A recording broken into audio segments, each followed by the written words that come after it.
ஆனாலும் ஆத்தென்டிகேட் பண்ணாத ஒரு விஷயத்தை அந்த ஒரிஜினல் புத்தகம் வந்துருச்சா, இன்னொன்னு ஆர்மி பத்திய டாப் மோஸ்ட் சீக்ரெட் எல்லாம் வந்ததுனால் அந்த புத்தகத்தை ஆர்மிக்கு அனுப்பிச்சு ராணுவ மந்திரி சம்பந்தப்பட்டு கையை ஓகே பண்ணாதான் பப்ளிஷ் பண்ணலாம், சம்மதத்தோட தான் பப்ளிஷ் பண்ண முடியும். அப்படி இருக்கிறப்ப ஒரு பத்திரிகையில அதுவும் தெரிந்து தவறாக எழுதக்கூடிய கேரவான் போன்ற ஒரு பத்திரிகையை கோட் பண்ணி அலோ பண்ணா இதுல அதுல இருக்கிற செய்தியில ஒண்ணுமே இல்லை.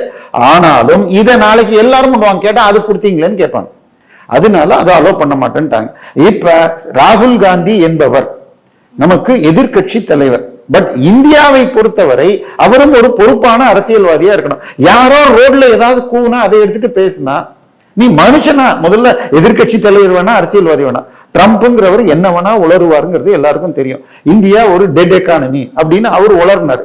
அதுக்கப்புறம் அவரே மாறிட்டாருங்கிறது வேற. அதை எடுத்து இவர் கோட் பண்றாரு.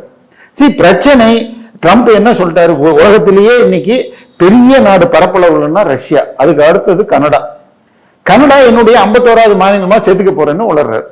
சோ அந்த மாதிரி உளறுபவரை இவர் கோட் பண்றாருன்னா இன்னைக்கு இந்தியா உலகத்திலேயே இது 1 ட்ரில்லியனுக்கு மேல உள்ள எக்கானமியில் வேகமாக வளர்வது இந்தியா தான்.